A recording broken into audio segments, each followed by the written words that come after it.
Salam dəyərli izləyicilər. Biz bu videomuzda akvarium suallarının həlləri ilə tanış olacağıq. Əvvəlcə sualımızın şərti ilə tanış olaq. Akvarium qalın xəttlərlə sərhədlənmiş bloklara bölünür. 95-ci sualımız üzərində sizə blokları göstərim. Bu qara xəttlərin içərisindəki verilmiş sahə akvariumun bloklarıdır. Hal-hazırda sualda da gördüyümüz kimi akvarium müxtəlif ölçülü olmaqla irili, xırdalı, müxtəlif şəkilli bloklardan ibarətdir. Bunların hər biri ayrı-ayrılıqda akvariumun blokları sayılır. Hər bir blokun rəhlənəcək xanaları həmin blokdakı suyun səviyyəsini göstərəcək. Xana yarımçıq rəhlənə bilməz. Deməli, bizim işimiz nə olacaq bu testdə? Akvariumun xanalarını rəhləməkdən ibarət olacaq. Və rəhlədiyimiz hər bir xana həmən blokdakı suyun səviyyəsini bildirir. Əgər mən bu xananı rəhləyirəmsə, akvariumda artıq bura qədər su var deməkdir. Və xananı da rəhləyirəmsə, heç vaxt yarıya qədər rəhləyə bilmərik. Xana tam şəkildə dolu olmalıdır. Bu bizə şərtdə verilir. Blokun eni boyu hər hansı bir sətr üzrə xanaların ya hamısı ilə dolu olmalıdır, ya da hamısı boş olmalıdır. Bəli, bu da məlum məsələ. Əgər bu bir blokdursa və mən bunu bura qədər doldurmuşamsa, yəni bunu bir qab kimi düşünək. Əgər mən bunu bura qədər doldurmuşamsa, mümkün deyil ki, qabın bir hissəsində su yuxarıda qalsın, bir hissəsində aşağıda qalsın. Əgər bu hissəsi bura qədər dolubsa, mütləq şəkildə həmən sıra üzrə axıra qədər su eyni səviyyədə olmalıdır. Hal-hazırda sağ hissədəki şəkildə bax mən sizə bunu göstərmişəm. Bu bir birləşmiş qablardır. Əgər mən bu qaba buradan su əlavə edib və suyu mən bura qədər doldurmuşamsa, o deməkdir ki, bu qab bir-biri ilə əlaqəlidirsə, digər hissələrində də su eyni səviyyəyə qədər bərabər olmalıdır. Mümkün deyil ki, mən bunu bura qədər dolduram, ikinci hissədə su bura qədər qalxmış olsun. Və məsələn, baxaq burada aşağı hissəsinə, sanki aşağı hissəsi ilə bizim bu birləşmiş qaba bənzir. Əgər mən burada bu xanaya su doldurmuşamsa, mütləq bütün hissədə bu tərəfi də bura qədər su ilə dolu olmalıdır. İndi şərtin davamında belə bir cümlə daha var ki, blokda su ilə dolu sətrin altında boş sətir və ya sətirlər ola bilməz. Bəli, bu da tamamilə yerində verilmiş bir cümlədir. Əgər biz buradan bu sətri doldurmuşuqsa, deməli mütləq həmən blokun aşağı hissəsi tam dolu olmalıdır ki, biz suyu bura qədər doldura bilək. Məsələn, deyək bu su qabı, yanındakı qaba mən bura bir su əlavə edirəmsə və su bunun bu hissəsini doldurması üçün ilk öncə bunun aşağı hissələri dolmalıdır ki, suyun səviyyəsi qalxsın, qalxsın, qalxsın, qalxsın və bura qədər dolsun. Bu mütləq şəkildə ödənilməlidir. Yəni istənilən qaba biz maye tökəndə bu hər zaman üzləşdiyimiz bir hadisədir ki, əgər məsəl üçün mən də sol tərəfdəki bu xananı rəhləyirəmsə, yəni bura qədər su doldururamsa, mütləq bu bir blokdursa, bunun aşağısı dolu olmalıdır. Əgər aşağı dolu olmasa, heç vaxt bu xananı biz rəngləyə bilmərik. Və ya bir burada sağdakı şəkildə bir daha göstərim. Əgər bu su bura qədər doludursa, mütləq bunun bu hissələri əvvəlcədən dolmalıdır ki, biz bura qədər həmən hissəni, həmən səviyyəni qaldıra bilək. Bu o deməkdir ki, hər hansı rəngli sətirdən aşağı boş sətir qala bilməz. Amma üstü təbii ki, boş qala bilər. Elə sağda şəkildə gördüyümüz kimi, mən qabları bura kimi doldurmuşam, üst hissəsində boş hissə qala bilər. Burada heç bir problem yoxdur üstünün boş qalmasında. Əsas olan o nədir? Blokun hər hansı bir sətrində həmin blok üzrə aşağıda boş qala və ya boş sətirlər qala bilməz. Bizim bu sualı, amma bir hissədə əsas diqqət yetirək ki, söhbət burada bloklardan gedir. Yəni, mən bu xanada, bu blokda buranı rəngləmişəmsə, bunun bu hissələri mütləq dolu olmalıdır su ilə. Yəni, bunun digər bloka heç bir aidiyyatı yoxdur. İçərisinə A yazılmış blokda su ola da bilər, olmaya da bilər. Bu məsələnin, sualın digər gedişatından asılı olacaq. Əsas məsələ odur ki, hər blok burada ayrı-ayrı verilir.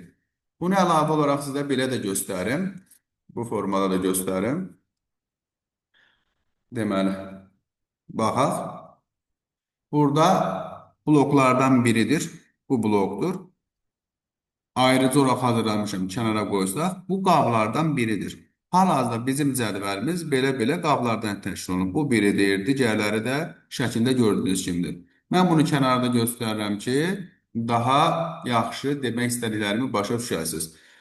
Əgər biz bundan danışdıqsa və biraz əvvəl danışdığımız kimi mən bunu bura qədər doldururamsa, heç vaxt, məsəl üçün, bu xanaları rəngləyib də buranı boş saxlaya bilmərəm. Əgər bura qədər doldururamsa, bu bir qabı olduğu üçün eyni səviyyədə axıra qədər dolmalıdır. Yəni, bir xanası rəngləyirəmsə, tam rənglənməlidir.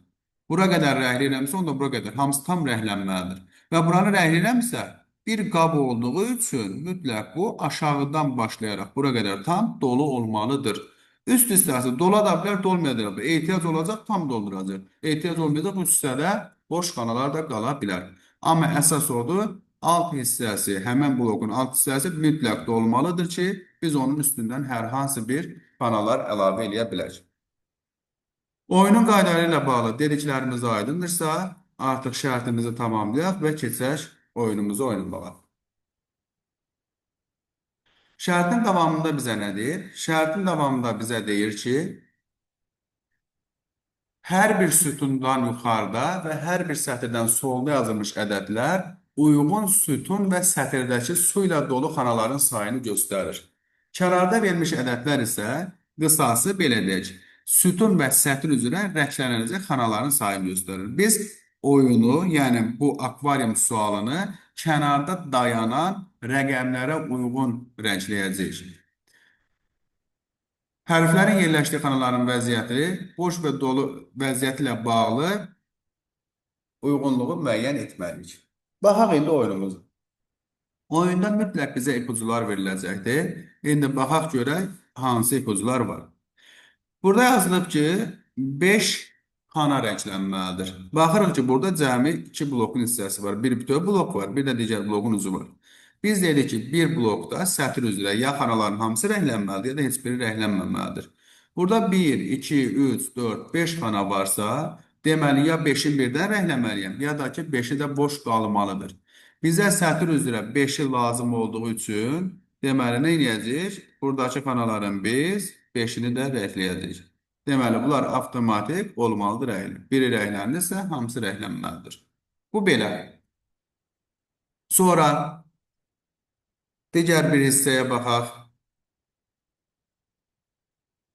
Bircə dəqiqə bunun rəngini biraz daha açıq rəngdə verim ki, aşağısında hərflər qalanda biz hərfləri seçə bilək.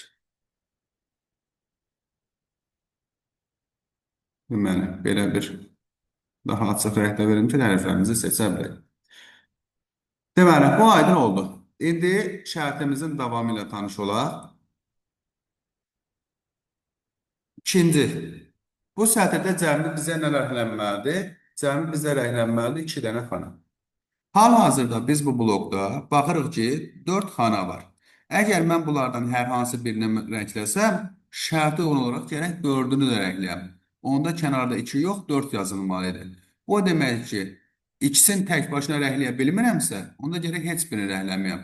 Onda lazımdır 2 xananı hardan rəngləyəcəyik? Digər blokdan. Və şərtimizə uyğun olaraq, əgər bu blokda üst hissə doludursa, deməli, bunun aşağısı mütləq şəkildə dolu olmalıdır ki, tam şəkildə. Baxın, həmən bloku tam doldurdum sizə. Mütləq şəkildə tam dolu olmalı ki, biz bunun yuxarı hissəsini doldura bildik. Deməli, bu blok bizdə tam dolu imiş. Baxırıq ki, bura 3 yazılıb, həqiqətən də soldan sağa 3 xana doludur. Sonra bura 4 yazılıb, 3-ü var, bir dənəsini də indi ona uyğun qaralayacaq. Hal-hazırda burada bir dənəsi var. Bizə lazımdır burada da 3 dənəsini rəngləmək. Baxaq görək indi hansı hissələr rənglənəcəkdir. Sütuna baxırıq ki, sütunda yuxarıdan aşağı 4 və 5, 3. Bu hissələr ödənib.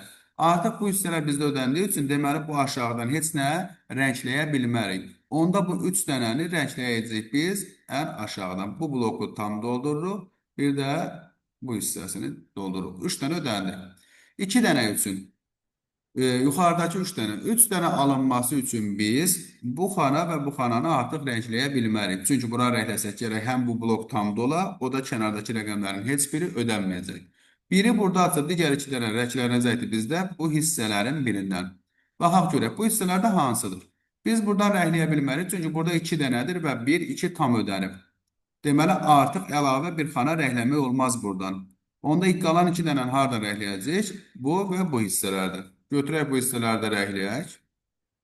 Bu hissələrdə rəhləyək. Deməli, həm bura rənglənməlidir, həm də bura rənglənməlidir. Nəticədə 3-də ödəndi.